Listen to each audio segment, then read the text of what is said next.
Assalamualaikum warahmatullahi wabarakatuh. Perkenalkan, nama saya Mezi Mulyarsi dengan NIM H1A1222052.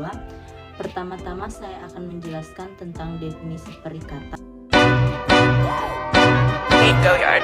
I got so much motherfucking design on right now. Perikatan adalah suatu hubungan antara dua orang atau dua pihak di mana pihak yang satu berhak menuntut sesuatu hal dari pihak yang lain dan pihak yang lain berkewajiban untuk memenuhi tuntutan tersebut. Definisi ini dapat ditemukan dalam pasal 1234 Undang-Undang KUH Perdata. Pasal ini juga menyebutkan bahwa objek perikatan adalah untuk memberikan sesuatu, untuk berbuat sesuatu dan tidak berbuat sesuatu.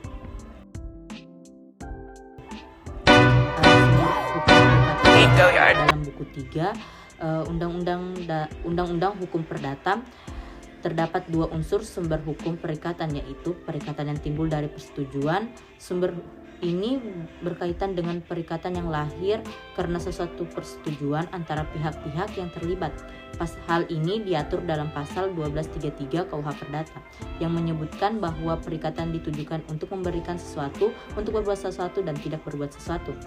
Perikatan yang timbul karena undang-undang, sumber ini berkaitan dengan perikatan yang lahir karena ketentuan undang-undang. Hal ini diatur pada pasal 1233 KUH Perdata yang menyebutkan bahwa perikatan dapat lahir karena suatu persetujuan atau karena undang-undang. Syarat-syaratnya perjanjian diatur dalam pasal 1320 KUH Perdata. Ada 4 syarat sahnya perjanjian, yaitu 1. Kesepakatan yang mengikat dirinya, yaitu adanya persetujuan antara kedua belah pihak mengenai isi perjanjian.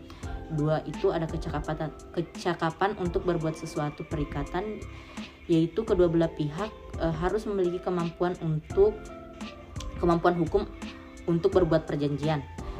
Yang ketiga itu satu pokok persoalan tertentu, yaitu objek perjanjian harus jelas dan pasti. Dan keempat itu ada suatu sebab yang tidak terlarang atau suatu hal yang halal.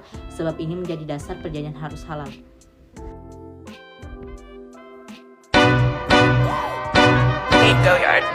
I got so much. Terdapat beberapa asas yang diatur dalam Kitab Undang-Undang Hukum Perdata di Indonesia.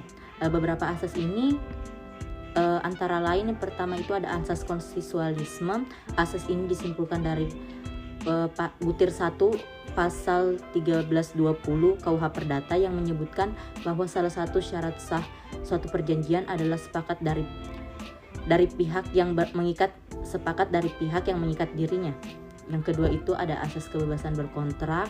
Asas ini tersirat pada pasal 1338 ayat 1 KUH Perdata yang menyatakan bahwa semua persetujuan atau perjanjian itu yang dibuat sesuai dengan undang-undang berlaku sebagaimana undang-undang bagi mereka yang membuatnya.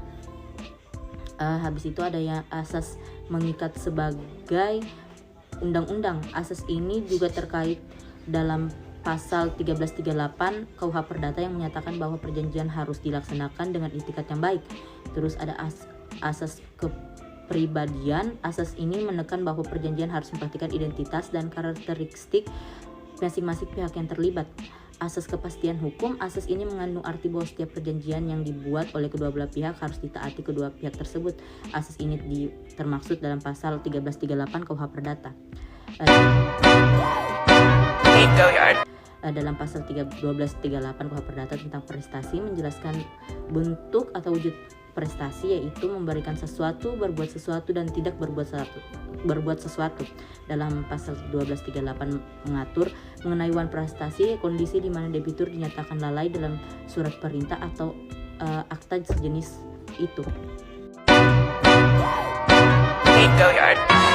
Ada beberapa jenis perikatan yang diatur dalam buku 3 KUH Perdata. Yang pertama itu perikatan untuk memberikan sesuatu, berbuat sesuatu dan tidak berbuat sesuatu sama sekali. Ada pada pasal 1234, 1235 KUH Perdata. Perikatan bersyarat teratur pada pasal 1253 KUH Perdata. Habis itu perikatan dengan ketetapan waktu ada pada pasal 1268 KUH Perdata.